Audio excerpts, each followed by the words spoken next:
Bagong kaalaman ang hatid ng Regional Police Community Affairs and Development Unit Cordillera sa isinagawang information drive on leadership at values formation para sa mga estudyante, guro at mga opisyales ng barangay sa Tadyan Mountain Province. Police Master Sergeant Lenny Valerio, ibalita mo. Matagumpay na isinagawa ng Regional Police Community Affairs and Development Unit Cordillera ang isang information drive on leadership at values formation katuwang ang Department of Health Tadyan sa Maslan National High School, Tadyan Mountain Province nitong hapon ika-31 ng Hulyo taong kasalukuyan. Ang aktibidad ay pinangunahan ni Police Lieutenant Colonel Denver Alidao, Officer in Charge, at sa pagkikipagtulungan ng Tadyan Municipal Police Station. Dinaluhan ito ng mga guro at 204 na estudyante mula grade 7 hanggang grade 12 at maging barangay officials ng lugar ay aktibong nakiisa sa pagtitipon.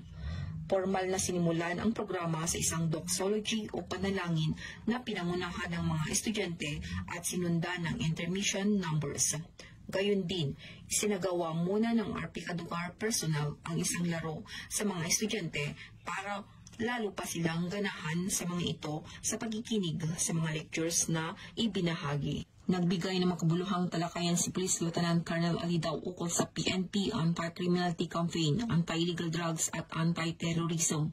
Kanyang binigyan diin na hindi dahilan sila ay minor ay gagawa na sila ng illegal na aktibidad.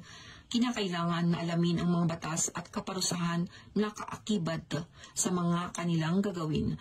Samantala, tinalakay ni Police Master Sergeant Lenny Valerio ang anti-bullying at ang batas na Republic Act 11313 o Safe Spaces Act o kilalang Anti-Bastos Law bilang bahagi ng Gender and Development Awareness. Binigyan diin niya na mahalagang itaguyod ang respeto sa dignidad sa mga kabataan, lalo na sa mga kababaihan. Bilang pagtatapos, nagpahayag ng taus-pusong pasasalamat si Ginoong Orlando Madalia, principal na nasabing paaralan sa mga tagapagsalita at organisador ng aktibidad. Samantala, nagbigay din ng counseling si Police Lieutenant Colonel Alidao at Police Master Sergeant Valerio sa mga estudyante na madalas inahahagubulin sa guidance counselor dahil sa kanilang kinasasangkutan na labag sa alituntunin ng eskwelahan at maging personal na bagay. Ang inisyatibong ito ay nagpapakita ng pagtutulungan ng Philippine National Police sa mga paaralan at hindi lamang nagbibigay kaalaman kundi nagsisilbing paalala o gabay sa tamang asal at responsibilidad hindi lamang bilang mag-aaral kundi bilang mamamayang may malasakit sa kapwa lalo na sa Mountain Province. Mula dito sa